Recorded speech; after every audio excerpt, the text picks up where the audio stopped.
네, 오늘 하나님의 말씀 출애굽기 14장 말씀을 함께 보았습니다. 우리가 지난주죠. 지난주에 우리에게 주신 하나님의 은혜가 참 너무도 크고 놀라웠다라는 사실을 우리 모두가 다 함께 고백할 수 있었습니다. 출애굽기 말씀을 함께 묵상하면서 하나님이 하나님의 백성을 어떻게 인도하시는지, 또 하나님이 그들을 인도하실 때 하나님이 부르신 목적은 무엇인지, 또 그 과정 속에서 하나님이 캐스팅한 하나님의 사람을 어떻게 사용하시는지, 이것들을 함께 살펴보았습니다. 그 과정 속에서 이제 모세가 이스라엘 백성을 구원해내고 애굽에서 종살이하던 이스라엘 백성을 이끌고 나오는 과정에서 큰 장애물을 하나 만납니다. 그 장애물이 무엇입니까? 홍해이죠. 홍해. 홍해를 만나 그들이 당황하고 두려움에 떨고, 또 그 어려운 상황 앞에서 그들이 안절부절하지 못하는 상황이 펼쳐지게 됩니다. 우리 성도님들 혹시 홍해 앞에 서 보신 적이 있으십니까? 이 질문을 하니까 저는 성지순례 안 갔다 왔는데요. 이렇게 얘기하시는 분들이 있을 수 있겠지만, 우리 삶에 홍해가 있을 수 있죠. 그렇죠? 가로막혀 있는 상황, 앞은 바다입니다. 더 이상 갈 곳이 없죠. 뒤에는 병거가 달려들고 있습니다. 말발굽이 모래를 차고 바퀴가 땅을 긁는 소리, 밤 공기를 막 가르는 상황. 애들은 울고 있죠. 어른들은 떨고 숨이 가빠지고, 그리고 사방이 막혀 있는 자리, 도망갈 곳도 없습니다. 싸울 힘도 없는 자리. 여러분, 이런 자리에 서 보신 적이 있으시죠? 사실 우리 인생에 기도했는데 점점 상황은 어려워지고, 순종했는데 길이 보이지 않을 때, 하나님을 믿었는데 오히려 상황은 더 어려워진 상황, 홍해 앞에 서 있는 것이죠. 그때 우리는 이런 질문들을 할 수 있겠죠. 왜 여기입니까? 왜 지금이죠? 왜 하필 이런 자리입니까? 우리가 이렇게 불평할 때가 얼마나 많은지 모릅니다. 우리 성도님들, 홍해는요, 단순한 기적의 이야기가 아닙니다. 우리의 두려움, 그리고 우리의 계산, 그리고 우리의 통제하고자 하는 욕망, 그것이 드러나는 자리입니다. 그리고 그 자리에서 하나님은 무엇을 하시는지, 우리는 무엇을 내려놓아야 하는지, 오늘 말씀을 통해서 우리가 함께 살펴보기를 원합니다. 먼저 오늘 10절 말씀을 함께 읽겠습니다. 10절 말씀입니다. 우리 함께 읽을까요? 함께 읽습니다. 시작. 바로가 가까이 올 때에 눈을 들어 본즉 애굽 사람들이 자기들 위에 이른지라. 이스라엘 자손이 심히 두려워하여 여호와께 부르짖고. 이스라엘 자손이 심히 두려워하여, 여기서 심이라고 하는 이 표현은 단순한 불안이 아닙니다. 압도당할 만큼, 숨이 멈출 만큼, 숨이 막히는 두려움을 의미합니다. 앞은 바다이죠. 뒤는 병거들이 쫓아옵니다. 도망칠 수 없고 싸울 수도 없습니다. 이러한 두려움에 사로잡히게 되면 우리에게 나타나는 반응이 있습니다. 그 반응이 11절에 있습니다. 11절 말씀도 제가 읽어드리겠습니다. 애굽에 매장지가 없어서 우리를 이끌어내어 이 광야에서 죽게 하느냐. 사람들의 입에서 터져나온 불평입니다. 두려움 앞에서 우리의 삶에 나타나는 반응을 보면 누군가를 원망합니다. 탓하죠. 불평하죠. 그리고 책임을 막 전가합니다. 이건 내 책임이 아니야. 그런데 오늘 이 말씀은 한마디로 왜 우리를 여기까지 데려왔느냐라고 하는 것이죠. 이 말은 단순한 불평이 아니라 무엇입니까? 하나님의 인도와 하나님의 선하심에 대한 의심이죠. 우리는 이렇게 이 상황 앞에서 이것을 기억해야만 합니다. 두려움의 상황에서 문제는 그 상황 자체보다 해석의 문제다. 홍해가 문제라기보다는 홍해를 해석하는 우리의 마음이 문제입니다. 11절을 깊이 들여다보면 홍해가 그들을 무너뜨린 것이 아닙니다. 무엇이 그들의 마음을 흔들었습니까? 두려움이 그들의 마음을 흔든 것이죠. 사실 두려움의 실체가 있습니까? 두려움의 실체는 없습니다. 악한 세력은요, 이 두려움을 통해서 우리의 마음을 사로잡으려고 합니다. 이것이 그들의 책략이에요. 악한 세력은 우리의 환경을 이용합니다. 상황을 과장하고 미래를 왜곡하고 그리고 속삭입니다. 뭐라고 속삭입니까? 끝났어. 망했다. 하나님은 멀리 계셔. 하나님이 너를 사랑하는가? 우리에게 자꾸 의심을 심어줍니다. 두려움의 한복판에서 우리가 무엇을 보느냐가 믿음을 결정해요. 애굽을 보면요, 두려움이 점점점 커집니다. 애국과 같은 우리의 상황을 보면요, 어느새 두려움의 한복판에 있는 우리 자신을 보게 됩니다. 하지만 하나님을 주목하면 자그마한 구름 같은 손바닥만한 믿음이 생기기 시작해요. 문제는 두려움 자체가 아니라 무엇입니까? 두려움 속에서 어디를 주목해 보느냐, 두려움 속에서 어디에 우리의 시선을 두느냐의 문제입니다. 어떤 사람은 더 본질적으로 이런 질문을 할 수 있겠죠. 하나님이 인도하셨는데 두려움이 없어야 되는 거 아니에요? 믿음이 있다면 흔들리지 말아야죠. 그런데 성경 곳곳에 나타난 믿음의 모습은 두려움이 없는 상태가 아닙니다. 두려움 속에서도 하나님을 보기로 작정한 사람들, 그렇게 결단한 사람들에게서 공통적으로 보이는 모습입니다. 우리 성도님들, 두려움을 없애려고 하지 마십시오.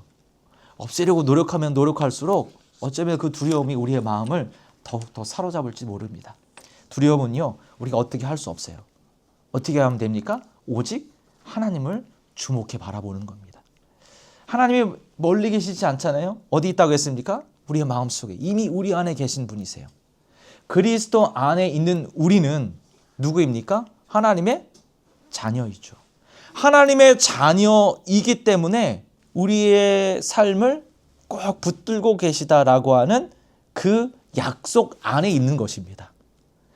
그리스도 안에 있다.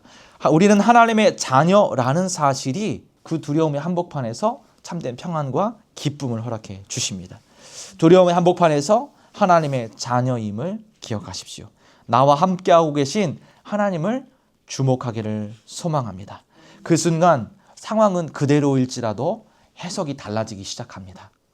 그리고 우리 안에서 믿음이 일어나기 시작해요. 두려움은 떠나고 평안이 찾아올 줄로 믿습니다. 아멘. 사방이 가로막혀 있는 자리에서 하나님께서 모세를 향해서 이렇게 이야기합니다. 우리 14절 말씀입니다. 함께 읽을까요? 14절입니다. 모세를 향한 말씀이자 우리를 향한 말씀입니다. 함께 읽습니다.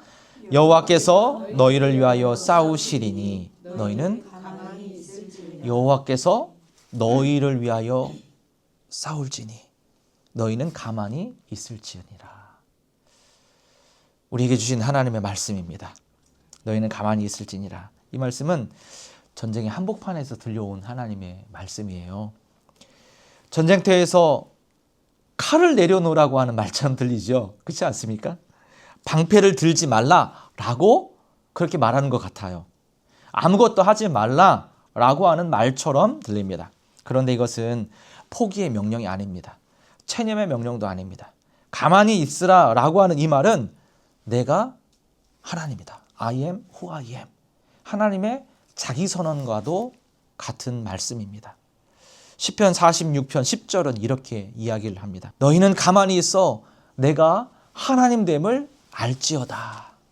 여기서 가만히 있으라라고 하는 이 말은 수동적으로 아무것도 하지 말라는 뜻이 아닙니다. 히브리어의 동사는 하라쉬라고 하는 단어인데요.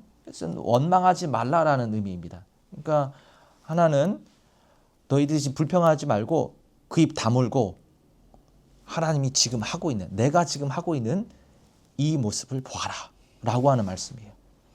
너의 힘을 빼라, 손을 떼라, 붙들고 있는 것을 내려놓아라 라고 하는 의미입니다.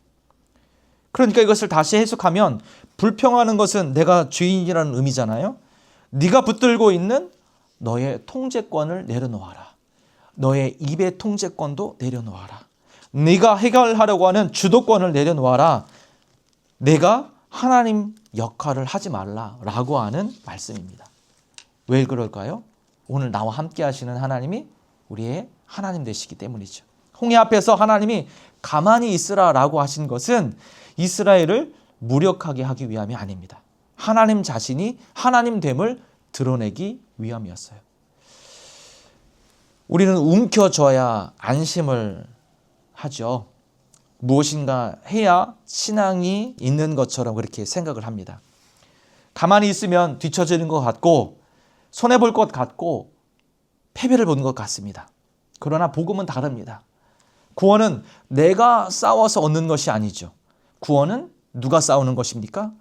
하나님이 싸우시는 것입니다. 우리의 구원의 문제는 우리가 애써서 얻는 것이 아니라 하나님께서 우리에게 주신 하나님의 선물이요. 하나님께서 십자가의 그 고통을 기꺼이 감당하면서까지 이루어낸 하나님의 일하심이요. 하나님의 역사였습니다. 바로 그 십자가가 우리에게 이 사실을 밝히 보여주고 있습니다. 십자가 앞에서 인간은 아무것도 할 수 없죠. 왜냐하면 구원은 하나님의 영역이기 때문입니다. 그리스도께서 홀로 싸우셨습니다. 홀로 십자가를 지셨습니다. 홀로 죄와 사망을 이기셨습니다. 그래서 구원은 하나님의 단독적인 행위입니다. 그러므로 가만히 있으라라고 하는 이 말씀은 우리의 신앙의 구조를 완전히 다시 해석하는 말씀입니다.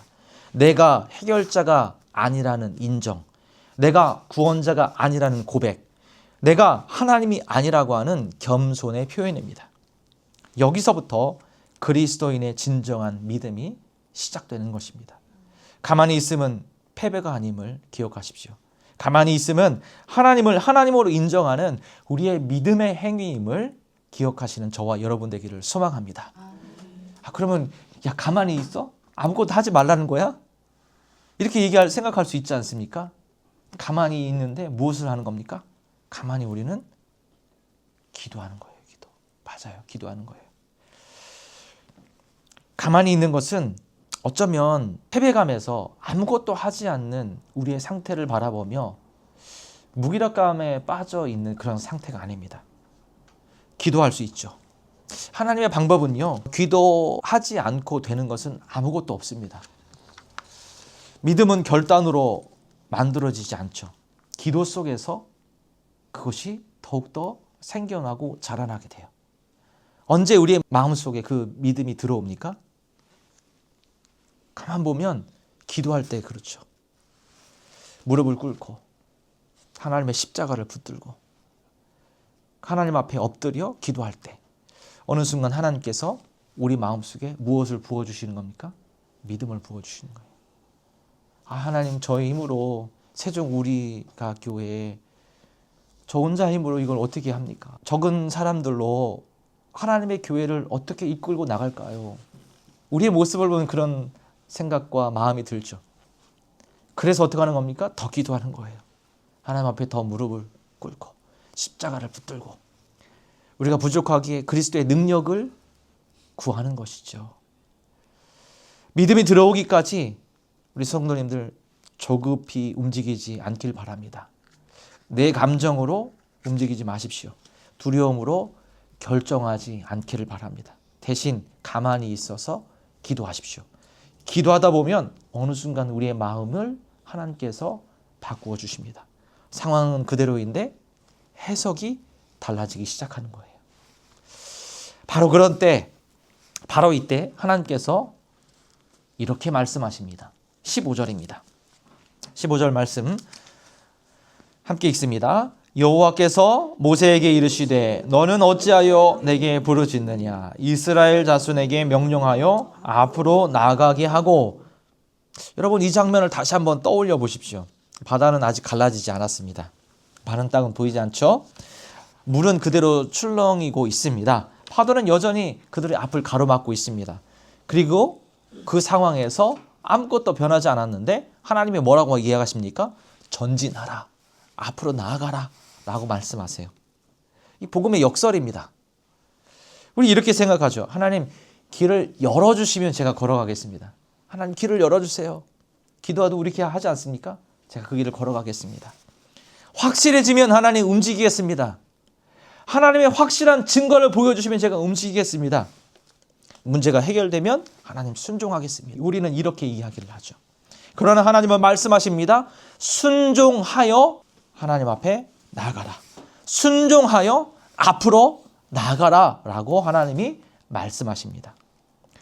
하나님께서 영혼 구원에 대한 마음을 주셨을 때에 모든 상황이 확실해서 움직인 것이 아닙니다. 안개 속과 같은 상황이지만 하나님께서 말씀하셨으니 순종한 것이죠. 세종 우리각교회, 이 우리각교회가 모든 것이 확실했기 때문에 가는 것이 아니죠.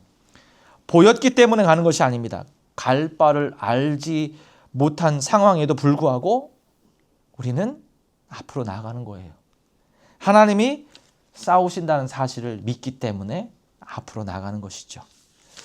우리 성도님들, 가만히 있으면요, 하나님이 싸우신다는 믿음의 표현입니다.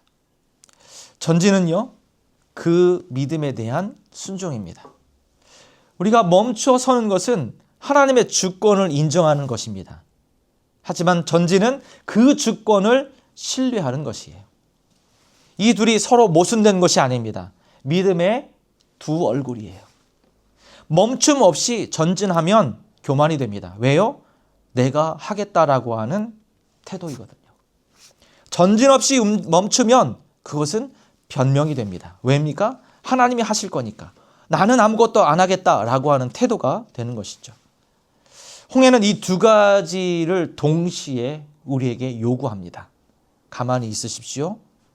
그리고 앞으로 나아가십시오. 우리 성도님들, 바다가 갈라진 다음에 믿는 것은 어린아이의 신앙이죠. 길이 보인 다음에 걷는 것은 용기가 아니라 조건적 순종입니다. 신앙은 보이지 않는 자리에서 우리의 발을 내딛는 것입니다. 이스라엘이 한 일은 단 하나입니다. 마른 땅을 그들이 만들지도 않았습니다. 바람을 부른 것도 아닙니다. 그들은 단지 하나님의 말씀에 순종하여 걸어간 것뿐입니다. 그리고 걸을 때에 그들 앞에 하나님께서 예비해 놓으신 새로운 길이 열리게 됩니다. 홍해는요, 갈라진 후에 걷는 자리가 아닙니다. 걷는 자에게 갈라지는 자리입니다. 여러분의 삶 속에 아직 갈라지지 않는 홍해가 혹시 있으십니까? 아직 마른 땅이 보이지 않는 자리에 서 계십니까? 그렇다면 오늘 이 말씀을 붙드시는 저와 여러분 되기를 소망합니다. 하나님이 싸우신다는 사실을 믿고서 그 믿음 안에서 한 걸음 앞으로 내딛는 저와 여러분 되시기를 예수님의 이름으로 축복을 드립니다. 갈등이 생겼을 때 즉각 말을 하면서 그 사람과 논쟁하고 싸우고 싶잖아요. 근데 한 걸음 내딛는다는 건 무엇일까요? 내가 옳다는 것을 증명하고 싶은 그 상황에서 반박하지 않고 인내하는 것이죠. 그리고 한 걸음 내어딛는 거예요. 멈추는 것, 인내하는 것, 그것이 한 걸음을 내딛는 겁니다. 직장에서 억울한 일이 생겼습니다. 내가 손해보는 것 같죠? 그런 상황에서 믿음의 한 걸음은 뒤에서 사람을 헐뜯고 그 사람을 가십하는 것이, 그게 한 걸음을 내딛는 것이 아니라 하나님이 지금 나의 이 명예를 지켜주실 거야. 하나님이 나의 이 정직함을 알고 계셔. 그 믿음을 가지고 정직하게 나에게 주신 그 정직을 선택하는 것, 그것이 한 걸음을 내딛는 것입니다. 설명되지 않아도, 그리고 이해되지 않아도, 완전히 정리되지 않아도 한 걸음 앞으로 나아가시는 저와 여러분 되시기를 예수 그리스도의 이름으로 축복을 드립니다. 아멘. 가만히 있었어요. 그리고 한 걸음을 내딛었습니다. 이스라엘이 한 것은 그것뿐이에요. 그런데 그 순간 드러난 게 무엇이었습니까? 이스라엘 백성의 능력이 아니었죠. 하나님의 하나님됨이 놀랍게 드러나고 있습니다. 우리 하나님은 어떤 분이실까요? 오늘 말씀 속에 드러난 하나님은 어떤 분이신가? 먼저 하나님은 길을 여시는 하나님이세요. 21절 말씀에 잘 드러나 있습니다. 21절입니다. 모세가 바다 위로 손을 내밀매 여호와께서 큰 동풍이 밤새도록 바닷물을 물러가게 하시니 물이 갈라져 바다가 마른 땅이 된지라. 이스라엘 백성에게 보이지 않던, 그리고 볼 수 없었던 길이죠. 그러나 하나님이 일하시자, 하나님이 역사하시자 보이지 않던 길이 그들 앞에 펼쳐지게 됩니다. 우리 성도님들, 우리는 가능성이 보이면 움직이잖아요. 그러나 하나님은 불가능을 가능케 하시는 하나님이다. 이 사실을 믿으시는 저와 여러분 되기를 간절히 소망합니다. 우리 하나님이 길을 여시는 하나님이에요. 또 우리 하나님은 어떤 분이십니까? 두 번째로 22절, 23, 24, 25절에 잘 드러나 있어요. 이스라엘 백성이 물이 갈라져 마른 땅이 된 곳을 걸어갑니다. 그런데 23절에 보니까 애굽 사람들과 바로의 말들, 병거들, 마병들이 그 뒤를 추격하죠. 그때 하나님 어떻게 역사하십니까? 24절입니다. 새벽에 여호와께서 불과 구름 기둥 가운데에서 애굽 군대를 보시고 애굽 군대를 어지럽게 하시니, 이스라엘은요 칼을 들지 않았습니다. 창을 들지도 않았습니다. 하나님이 대신 싸워준 거죠. 우리 하나님 어떤 하나님일까요? 우리를 대신하여 싸워주시는 하나님이세요. 내가 싸우는 것 같지만 하나님이 우리를 대신하여 싸워주신다니까요. 그분이 우리의 하나님이 되셔서 우리보다 먼저 앞서가시고 우리보다 먼저 가셔서 우리의 길을 예비하시고 그 악한 세력과 대신 싸워주시는 하나님이세요. 하나님 우리를 구경하는 분이 아니라 자기 백성을 위하여 직접 싸우시는 하나님이심을 믿는 저와 여러분 되시기를 예수님의 이름으로 축복드립니다. 그리고 우리 하나님 어떤 하나님이실까요? 하나님께서 이스라엘 백성을 대신하여 싸우신 결과가 30절에 나옵니다. 그날에 여호와께서 이같이 이스라엘을 애굽 사람의 손에서 어떻게 했습니까? 구원하시매. 하나님이 이들을 완벽하게 애굽 사람의 손에서 구원하셨습니다. 여기서 구원이라고 하는 말은 단순히 탈출을 의미하지 않습니다. 완전한 건져냄입니다. 완전히 끄집어내는 것입니다. 구렁텅이에서 끄집어내는 것이에요.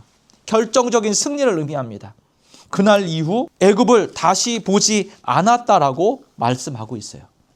단순히 눈에 보이지 않았다는 뜻이 아닙니다. 돌아갈 수 없게 되었다는 뜻이죠. 하나님이 그렇게 하셨습니다. 애굽은 단지 한 나라를 의미하지 않습니다. 애굽은요 종의 기억입니다. 그리고 애굽은 두려움의 체질입니다. 애굽은요 자기 통제와 계산으로 살았던 우리의 옛 방식입니다. 우리의 옛날의 모습이에요. 홍해를 건넌 후에 그들은 더 이상 애굽의 논리로 살아서는 안 되죠. 애굽의 논리로 살 수 없습니다. 왜냐하면 하나님이 싸우신 장면을 그들은 보았기 때문입니다. 멈춤을 통과하고 전진을 통과하고 마른 땅을 통과한 공동체는요 과거로 돌아가지 않습니다. 우리가 더 이상 옛날 하나님을 모르던 과거로 돌아갑니까? 과거로 돌아가지 말아야 합니다. 돌아갈 수 없습니다. 그래서 건너감은 단순한 이동이 아닙니다. 정체성의 변환입니다. 노예에서 자녀로, 두려움에서 새로운 신뢰로, 자기 의존에서 하나님을 의존한 삶으로 완전한 전환, 완전히 바뀌는 것을 의미합니다. 사랑하는 우리 성도님들, 하나님께서 우리를 그렇게 구원하셨습니다. 믿으십니까? 아멘. 우리를 구원하신 하나님께서 우리를 하나님의 자녀로 삼아 주셨습니다. 그 자녀됨을 누리며 살아가는 저와 여러분 되시기를 소망합니다. 하나님께서 우리를 부르셔서 우리 모두는 그리스도 안에 있잖아요. 그 그리스도 안에 있음을 매일매일 누리며 살아가는 저와 여러분 되기를 소망합니다. 우리는 이 감격으로 살아가는 사람들이에요. 사랑하는 성도님들, 홍해는요 단순한 위기 극복의 이야기가 아닙니다. 어려움을 이겨낸 성공담도 아닙니다.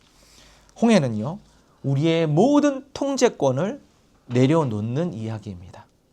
우리가 끝까지 붙들고 있었던 칼을 내려놓는 자리, 내가 주장하고 있는 나의 자신을 내려놓는 자리, 그리고 하나님의 하나님됨을 인정하는 자리입니다. 혹시 사방이 우겨쌈을 당하는 그런 상황 가운데 계십니까? 아킴은 하나님께서 하나님됨을 드러내는 기적의 자리입니다. 길이 없기 때문에 은혜이죠. 내 힘이 통하지 않기 때문에 은혜입니다. 하나님이 대신 싸워주시기 때문에 은혜입니다. 오늘 이 시간 우리의 삶에서 길을 여시고 그리고 우리를 대신하여 싸워주시고 우리를 그 어려운 상황에서 구원해 내시는 하나님을 신뢰하시고 그 하나님을 붙드시는 저와 여러분 되기를 소망합니다. 너희는 가만히 있으라. 왜요? 하나님이 싸우십니다. 그리고 앞으로 나가라. 어디로 나갑니까? 마른 땅으로 나아가는 것이죠. 바울이 로마로 가는 도중에 폭풍 가운데서 이렇게 이야기합니다. 사도행전 27장 25절입니다. 그러므로 여러분이여 안심하라. 나는 내게 말씀하신 그대로 되리라고 하나님을 믿노라. 우리 함께 고백할까요? 누구를 믿습니까? 하나님을 믿노라. 하나님을 믿노라. 이는 단순한 낙관이 아닙니다. 하나님의 약속을 신뢰하는 확신의 고백이었습니다. 이것이 우리의 고백이 되기를 소망합니다. 하나님이 싸우시면 그것으로 충분합니다. 하나님이 싸우시면 우리에게 마른 땅이 펼쳐지게 됩니다. 하나님이 싸우시면 우리를 하나님께서 구원하셔서 하나님의 백성됨을 누리는 하나님의 땅으로 인도하신다는 사실을 믿으시면서 이번 한 주간도 그 믿음 안에 살아가시는 저와 여러분 되시기를 예수 그리스도의 이름으로 축복을 드립니다. 아멘. 기도하겠습니다. 좋으신 하나님 감사합니다. 두려움의 한복판에서 우리가 하나님을 주목해 바라볼 수 있게 하심에 감사드립니다. 우리의 상황이 아니라 주님을 바라보는 신앙, 그래서 주님께서 우리의 삶에 새로운 길을 여시는 이 놀라운 역사하심을 모두가 경험하는 귀한 삶이 되게 하여 주옵소서.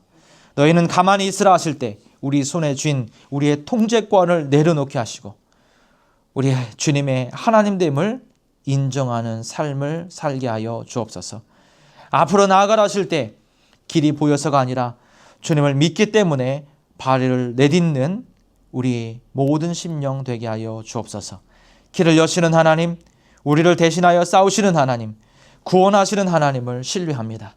오늘 나는 하나님을 믿노라라고 하는 이 고백이 우리의 고백이 되게 하여 주옵소서. 예수 그리스도의 이름으로 기도하였습니다. 아멘.